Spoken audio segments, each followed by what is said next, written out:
Good evening and thank you for joining us on India Business Hour. I'm Ashmit Kumar and here are the headlines that we're tracking this hour.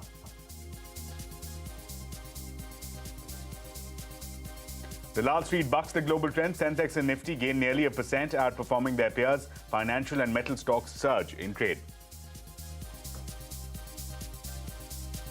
A strong rally in the US dollar rattles currencies across the globe. Rupee weakens to move closer to the 80 mark. The euro falls to its lowest level against the dollar in 2 decades. Financial markets stumble across Europe and gas prices hit a record high after Russia halts supply, citing the need for additional repairs to the pipeline. A Kremlin spokesperson says gas supply will not resume until the West lifts its sanctions. Crude oil prices rise after OPEC Plus nations agree to a small production cut.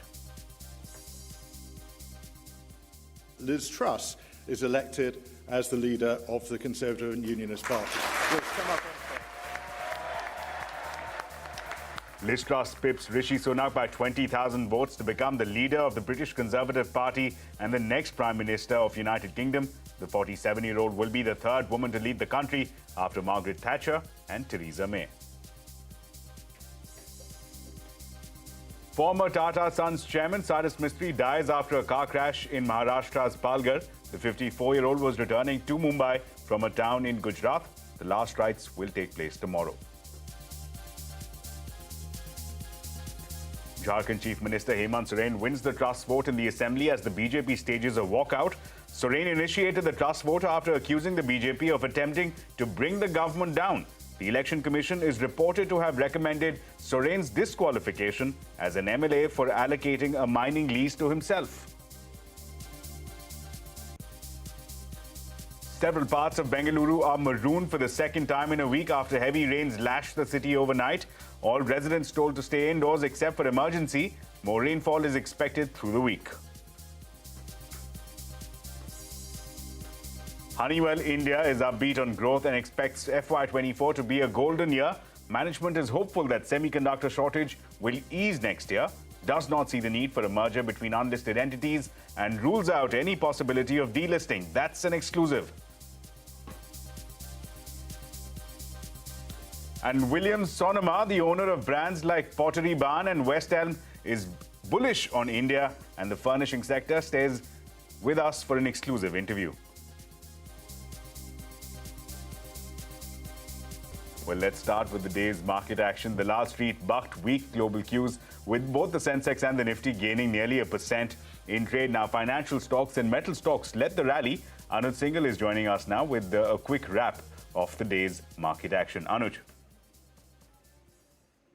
Very strong day for the bulls, and this is not after a gap up. In fact, the market opened absolutely flat, and after that just built on through the day, and the Nifty ended with over 100-point gains. The Bank Nifty once again outperformed as it has done over the last many days, and that index was up close to 1%. The Indian market has been the best performing market globally among the big markets, and this despite a general risk-off sentiment that you're seeing in the global market, where the dollar index has gone up to 110. Still, the Indian market seems to be outperforming. As I said, the large part of this move happened because of move in financials. So that was clearly one space where, again, there was outperformance. So names like ICICI Bank, Kotak, and Axis did well. Metals was the other pocket where we saw some gains. So names like Hindalco, JSW Steel, and Tata Steel did well. The heavyweight pockets, they also outperformed. So names like Reliance, ITC, and Larsen & Toubro as well were also higher. In the futures and options space, there was a bit of a return of laggards. Exide and Amara Raja were the top two gainers, both up between 6 and 8%. Indian Hotels has been on tear, up 5%. PVR was higher in trade. All in all, there's clearly a momentum in Indian market. Well, in the money market, meanwhile, the Indian currency weakened against the dollar, trading just a few points away from the 80 per dollar mark. The US dollar has touched a fresh 20-year high in anticipation of further rate hikes by the Federal Reserve. In a major hit to the European Union currency, the euro has dropped below the US dollar for the first time in 20 years. The currency fell after Russia's energy supply giant Gazprom said it will not be resuming its gas supply to the European Union, citing oil leakage in the Nord Stream 1 pipeline. Well, staying with the crude prices, the shutting down of this pipeline pushed gas prices up by a sharp 36% across Europe. Russia's Kremlin said that gas supply will remain shut until sanctions imposed by the Western countries are lifted. However, state-owned gas company Gazprom said that supply has been halted due to a leak in the pipeline. The company earlier had kept the pipeline shut last week for routine maintenance checks. Europe has been accusing Russia of using gas supplies to blackmail European countries because of the Ukraine conflict. CNBC's Steve Segwick joins us now. Steve, take us through what you're picking up and how has the European Union reacted over closure of this all-important gas pipeline? Is there outright shock of what the Russians have done? Absolutely not. I mean, everybody who's game playing this situation, who is looking at the chess game being played between Putin and the West, knew that this was a possibility. But just let me make the point for a historical comparison. There was a Cold War, a vicious Cold War, an arms race between the West and the Soviet Union for many decades. The Russians never turned the taps off for energy coming to the West during that period. So President Putin has done something that the Soviet Union didn't do at the height of various crises over that period, turned off the taps to Europe as well. And is it logical?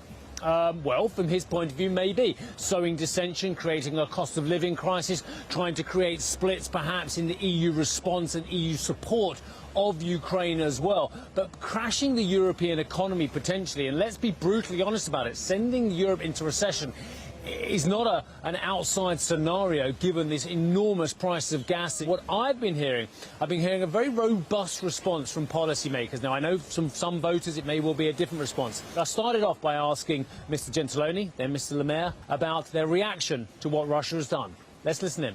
Even if the weaponization of energy will continue or will increase in response to our decisions, I think that the European Union is ready to react. Of course, we will have to save energy, we will have to share energy, we have high level of storage, and we are not afraid of Putin's decisions. The key point is to pass through this winter without too many difficulties for European economies and European citizens. That's the key point. In terms of the Western alliance as well, I spoke to Lindsey Graham, absolutely key US Republican senator, very, very close friend and confidant of Donald Trump as well, who may or may not make another run in 2024. He firmly believes that that the Ukraine can win the war, which I think is incredible, given the fact that he believes a lot of weaponry will go towards Ukraine from the West and from the United States especially. But B, he thinks that the Western alliance has become more coordinated and perhaps reinvigorated by this as well. So if Mr. Putin is trying to split up the West, yes, in the short term he's creating a lot of pain. Over the medium to long term, the policymakers I've been speaking to think he's made a catastrophic and historic mistake. Meanwhile, crude oil prices soared almost 4% after major oil producers agreed to cut production by 1 lakh barrels a day to bolster prices. OPEC has hinted that they will cut output even further if recessionary fears linger. Well, here's the big global story. Liz Truss will be succeeding Boris Johnson as the next Prime Minister of United Kingdom. The 47-year-old defeated party colleague Rishi Sunak by over 20,000 votes in the Tory leadership battle. Truss accounted for 57% of the votes. Liz Truss's ascendancy comes at a time when United Kingdom is witnessing a cost of living crisis, incidents of industrial unrest, and a looming recession. Truss would be the third woman after Margaret Thatcher and Theresa May to head the UK government. Rishi Sunak, 60,399. Liz Truss, 81,326. Therefore, I give notice that Liz Truss is elected as the leader of the Conservative and Unionist Party. Liz, come up on stage.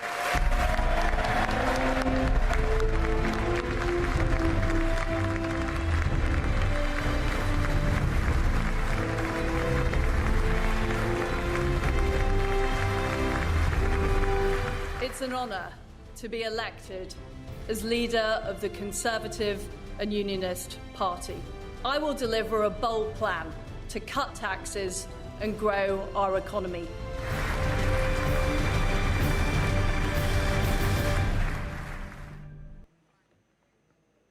Well, Sanjay Suri now joins us from London. Sanjay, it's been a busy day for you. What does Liz Truss as UK Prime Minister mean for Indo-UK ties? Also, give us a sense of what this means for the political career of Rishi Sunak. Well, in terms of Indo-UK ties, the big issue coming up is the free trade agreement. And as Trade Secretary earlier, Liz Truss had led the negotiations over that. She initiated it, and she has been very closely involved in the nuts and bolts of that. That process continues, and with Liz Truss now as Prime Minister, it's very likely that she will take a personal interest in seeing that the momentum is maintained and that we have an agreement in place. It has been suggested that it could be in place by Diwali, but certainly Liz Truss said at one of the hustings that she would want it in place at the very latest by the end of the year. So certainly we can expect some personal push from Liz Truss in that direction, and it's beyond really a personal involvement because post-Brexit Britain very much needs such deals. These were promised in the Brexit campaign, and this is the big one that is awaiting delivery. For Rishi Sunak, this is the end of the road, but not as dramatically as predicted. He clearly came off second best, but Liz got 57% of the vote. That was a fair bit less than the pundits had predicted and the polls had suggested. So Rishi Sunak, well, behind by 20,000 votes, that's a lot, but still a very respectable second. The question is whether he will now get a place in Liz Truss's cabinet or not. We will have to await that decision later this week and then see whether there could be other openings for him. Mayorship of London, other posts within the party, but all that is somewhere down the line. Right. So, again, a big challenge ahead for Liz Truss as well. The winter is coming, a lot of situations on the hand, including inflation, as well as, of course, managing ties with its European partners, as well as the Commonwealth partners. So, again, a big challenge ahead. Let's move forward now. Tragic news from the corporate world. Cyrus Mistry, former chairman of Tata Sons, was killed in a car accident in Maharashtra's Palghar district yesterday. The 54-year-old Mistry, who served as the head of the conglomerate for close to 4 years before being ousted, was accompanied by 3 others. They were en route Mumbai from Udvada, a town in Gujarat. Jahangir Pandole, director of global strategy group at KPMG's London office, was also killed in the crash. The others, Darius Pandole, MD and CEO of JM Financial Private Equity, and his wife, Dr. Anhita Pandole, are currently undergoing treatment at a Mumbai hospital. Dr. Pandole was driving the car while Darius Pandole was on the front passenger seat. Tributes poured in from India Inc., top industrialists taking to social media to offer their condolences. Prime Minister Narendra Modi condoled Cyrus Mistry's death, called it a huge loss to the world of commerce and industry. We spoke to 2 former members of Tata Sons Group Executive Council, Mukund Rajan and Nirmalaya Kumar, people who worked very closely with Cyrus Mistry. Here's a slice of those conversations. He was a boss like no other in terms of promoters. Even as a promoter, he allowed me to sit in the room in front of others, openly disagree with him, and sometimes even violently so, because we knew that both of us were trying for the same objective. His strategy document 2025 is the one that was followed by his successor. So it shows you that in terms of strategy, the thinking that he had was pretty solid. I'll just tell you a little story, for your listeners. We were in the Zurich airport checking out one of our companies which had set up an operation over there. And, at the end of about 4 o'clock, we are going back to the hotel. And he tells me, Nirmalaya, do you know this hot dog stand outside the Zurich train station? I said, yeah, he's very famous hot dog stand.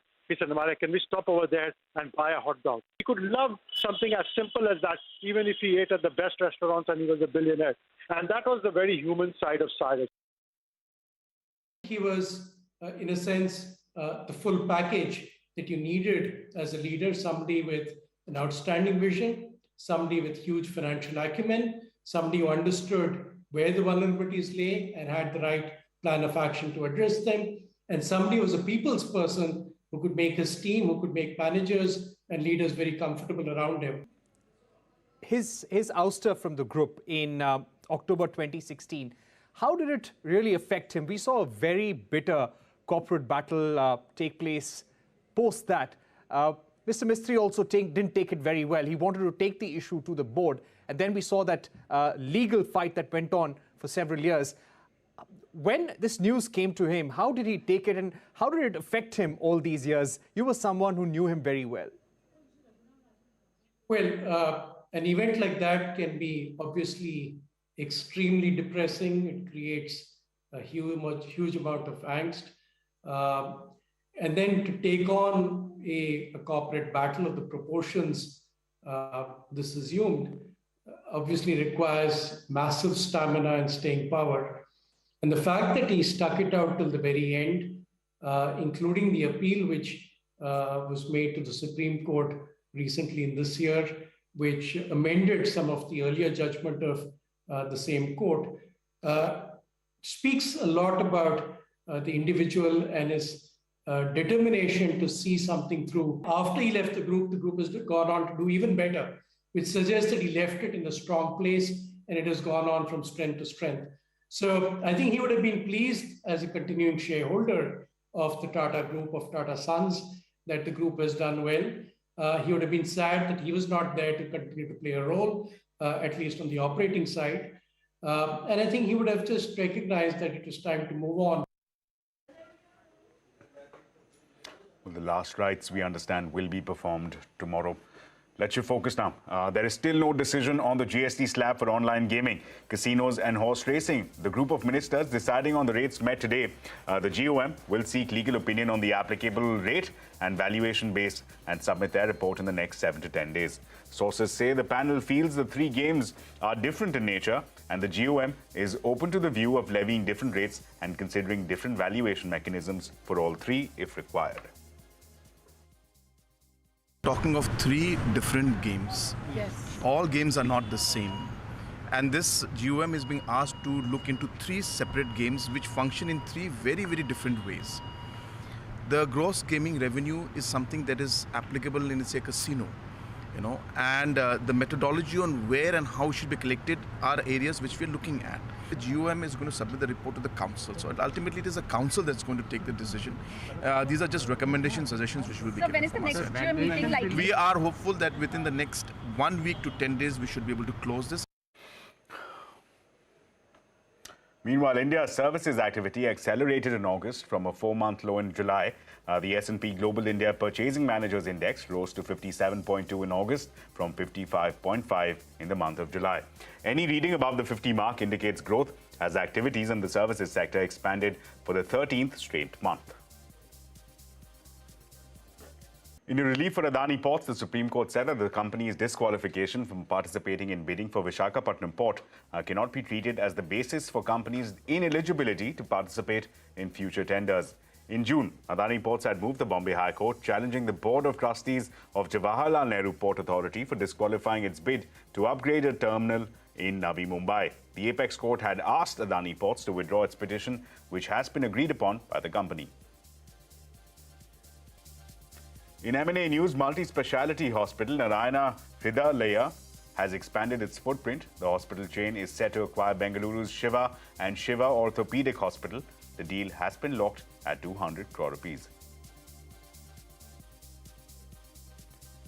Shares of Hindustan Aeronautics and L&T surged in trade after companies bagged a huge order to jointly build 5 PSLV rockets for New Space India. This marks the industry's maiden foray into end-to-end production of PSLVs.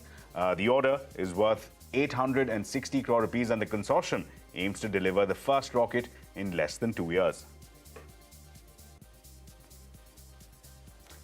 Well, with that, it's time now to slip into a very short break. But coming up next, Honeywell India says it is upbeat on growth and expects FY24 to be a golden year. An exclusive report on the other side. Stay tuned.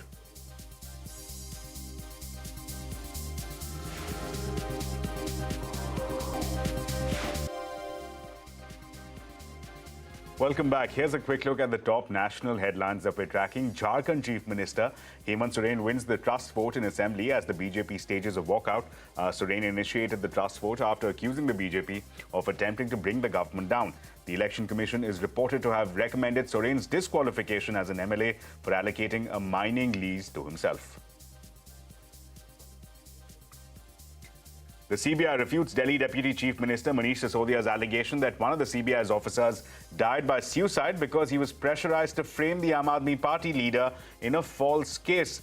Referring to Sisodia's allegations as mischievous and misleading, the CBI said that the officer was in no way connected with the investigation. At least 4 people were killed in a fire at a hotel in UP's Lucknow. State police says that they have arrested the owners and senior staff of the hotel. An inquiry committee consisting of Police Commissioner of Lucknow and Divisional Commissioner has been set up to probe the incident. Several parts of Bengaluru are marooned for the second time in a week after heavy rains lashed the city overnight. All residents told to stay indoors except for emergency. More rainfall is expected through the week. Harish Upadhyay filed this story. Heavy rains overnight has inundated several areas in Bengaluru, especially in the Bomanahalli, Mahadevpura, Whitefield area. Several IT companies in these areas have been affected. We are near Wipro on Sarjapur Road. You can see the entire approach road has been inundated. At the same time, the outer ring road too has seen huge traffic snarls because there's waterlogging outside the Eco Space Tech Park. People heading to office on a Monday morning have had a terrible time dealing with traffic. It's not just offices which are affected. Areas around Whitefield, Panattur and nearby areas have seen residential complexes too being flooded. All this because lakes have been breached in the vicinity, the stormwater drains have been encroached, and the rainwater having no space to go, the roads are flooded. With the city on yellow alert for the next 2 days, people are hoping that the city administration can quickly jump in and ensure that motorists do not have a hard time, especially over the next 2 days while going to office, especially in areas like the Outer Ring Road and Whitefield. In Bengaluru, Harish Upadhyay for CNBC-TV18. Moving ahead, it's Teachers' Day today, and in the honor of all teachers, Prime Minister Modi announced to set up 14,500 PM Shri schools across the country. This will include building new schools and upgrading of existing schools. The Prime Minister said that this will become model schools and will encapsulate the full spirit of the national education policy.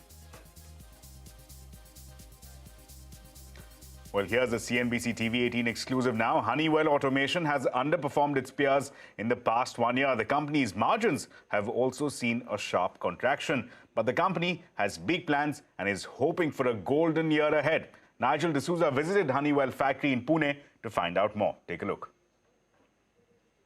Honeywell Automation India is a leader in providing integrated automation and software solutions, including process solutions and building solutions. It has a wide product portfolio in environmental and combustion controls, as well as sensing. It also provides engineering services in the field of automation and control to global clients. Globally as well, the company is positioned as a digital services provider company rather than a manufacturing company. For Honeywell Building Solutions, it provides services for airports, commercial and residential buildings, data centers and mega projects like smart cities and metros.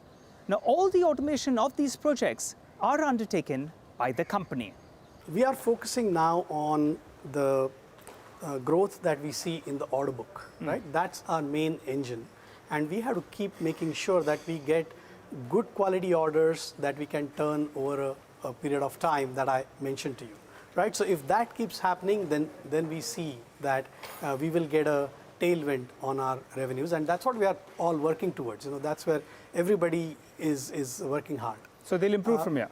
We cannot guarantee optimistic that but we are optimistic about it. Okay. Right? We have to be cautiously optimistic about that growth because of the order books that we have already declared. So that takes care of the revenue part of it. What about the margin part of it? So the second point on margins, Nigel, I believe they will be still under some pressure for a few reasons.